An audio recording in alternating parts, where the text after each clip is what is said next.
What's going on, everyone? Today we've got an incredible tactic here for you guys. It is a 3-4-1-2 that absolutely blew me away with how well it performed. Today's tactic we ended up testing with FC Lorient in Ligue 1. We tested with Sporting in Portugal and Inter Milan in the Serie A. And what is great is that all three clubs brought home silverware. You heard that right. FC Lorient in a league with PSG ended up bringing home silverware. Before we get into today's tactic, if you do wish to download this tactic, I'll be linking my Discord down below in the description. That is where you guys will be able to go and download the tactic from. Now, without further ado, let's get into the video. So when it comes to FC Lorient, league-wise, they ended up finishing in 5th in a Europa League spot. They had a dip in form like the last month or two. If they didn't, they honestly probably could have finished in the top 3 spots. They were doing absolutely fantastic. But even though they only finished in 5th, getting Europa League, they still won the Coupe de France, which is absolutely amazing for a club of this size. There were 3 players who had a big time impact on the success that they had this season. One was the number 10, Romain. I'm not even attempting that last name because it looks very difficult. He had 23 goals and 15 assists. Bamba Jang, he had 19 goals and 7 assists. And Ayagan Tosin with 16 goals and 11 assists. So 5th place finish in the league and winning the Coupe de France is absolutely fantastic for this FC Lorient side. Now we're going to move on to how Sporting did. How did they do? Well, in the league, they went invincible. They did not lose a single game. They had 28 wins, 6 draws, 0 losses, 113 goals with a 69 goal differential. Very nice. And this is where I feel if I was actually controlling all of these teams, that they could have done something absolutely insane.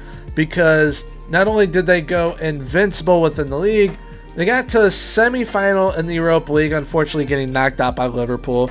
They won the Taça de Portugal card, and then they got knocked out in the semi-final to Benfica in the Lions Cup. I feel if I were physically controlling them the whole time, they probably could have done an invincible quadruple, which would be absolutely insane. So you see the potential that there already is with this tactic. Now, numbers-wise from the players, this is absolutely insane what the Sporting side was able to do. First, we're going to look at the goals. Victor Gyökeres had 49 goals in all comps. Paulinho with 34.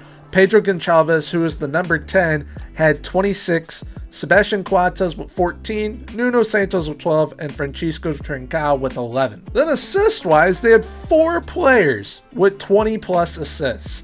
Nuno Santos with 29, Trincao with 24, Gonçalves with 21, and Morita with 20. Absolutely insane numbers. And Victor also had an average rating of a 7.63, which is very, very good. Now getting on to Inter Milan, how did they do within the league? They won the league on 92 points, 30 wins, 2 draws, 6 losses, 115 goals for with a 71 goal differential. And the other comps, just like with Sporting, if I did have control of them, they probably would have done a quadruple as well. They got to the semifinals of the Champions League, losing to PSG, who ended up doing a quadruple themselves. They were runners-up in the Coppa Italia, and they ended up winning the Super Cup. And numbers-wise for the players with Inter Milan, Marcus Thuram ended up leading the team in goals with 40, Henrik Mkhitaryan at 29, Lautaro Martinez with 25, Hakan with 17, Denzel Dumfries with 11. And assist-wise, they had 2 players with 20 or more, Denzel Dumfries with 22, and Federico Di Marco with 20, both of them being the wingers in this 3-4-1-2. Now, before we get into the tactics itself, we're going to do a little bit of analysis. So here we are at tacticalboard.com. This is how it is set up once you will see it within FM24. We got an advanced forward on attack with a pressing forward on attack, an advanced playmaker on attack. So Henrik Mkhitaryan, Pedro Gonçalves, and the leading goal scorer Romain from FC Lorient, they were all playing as advanced playmakers on attack, scoring that many goals. It was absolutely insane. Then we've got 2 wingers on support, deep line playmaker in support, ball winning midfielder in support, 3 ball-playing defenders back here, the central one being on cover and a sweep keeper on support. Which once again, you'll see all that within the game momentarily. But what I want to highlight here on the tactic board is how the wingers are going to be playing. They are higher up. They are not wing backs on support or on attack or even complete wing backs. They are wingers. They're wingers on support. And what it allows them to do is not only play an attack, but also come back and defend in a back 5.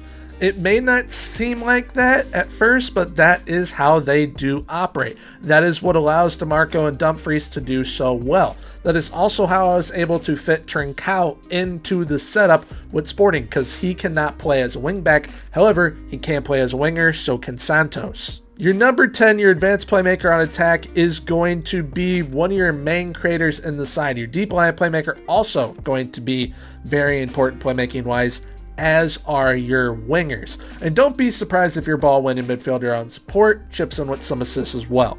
But when it comes to goals, the trifecta up top of the advanced forward on attack, pressing forward on attack, and advanced playmaker on attack, that is where you're going to get a majority of your goals from. And when you are built up such as this into the opponent's half, let me get it right there we go, that is a majority of the time how you will look when you are in attack.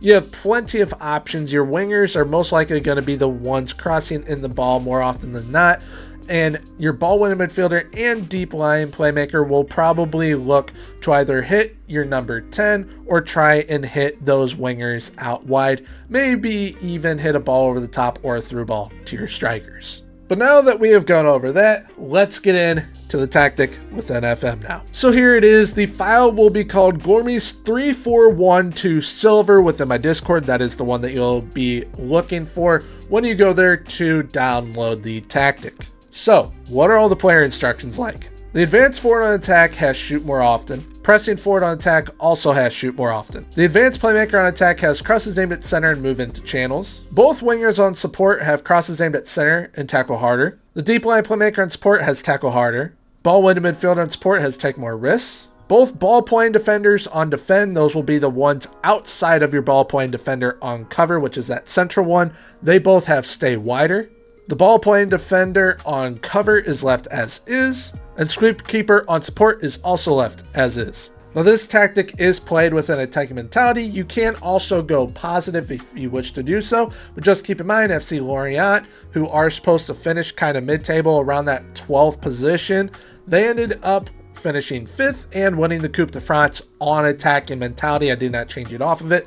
Always left it on attacking, so do what you will there. If you want to leave it on attacking, feel free. If you want to go a little bit safer and go positive, also feel free to do that as well. Now, when it comes to our attacking width, we do play fairly wide. We play out from the defense, we work the ball into the box, use low crosses in the final third, standard passing directness, and slightly higher tempo. When in transition, we counter press and counter, distribute quickly to the center backs. Once out of possession, we have a high press line of engagement, higher defensive line, and more often trigger press. So for those of you who are playing in the Serie A or playing in a side that you want to implement a back 3, I highly suggest giving this 3-4-1-2 a go. It's a lot of fun to utilize. It's a lot of fun to watch as well. You will see a lot of beautiful plays happening within your side. And with that trifecta up top of the advanced forward, the pressing forward, and the advanced playmaker, they are absolute magicians together up top. They all score goals, they all get assists,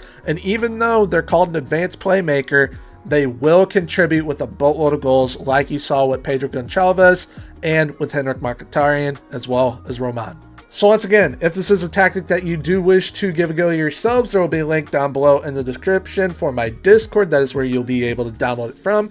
If you did happen to enjoy today's video, please feel free to leave a like, comment, and subscribe. Subscribing is 100% free, so why not hit that sub button? If you would like to check out any of my other tactics that I've done this year so far, I'll be popping up a playlist of them on screen right now. If you wish to check out any of my other FM24 videos, I'll be popping up all those in a playlist on screen right now for you as well. But until next time, everyone, have a good one. Bye-bye.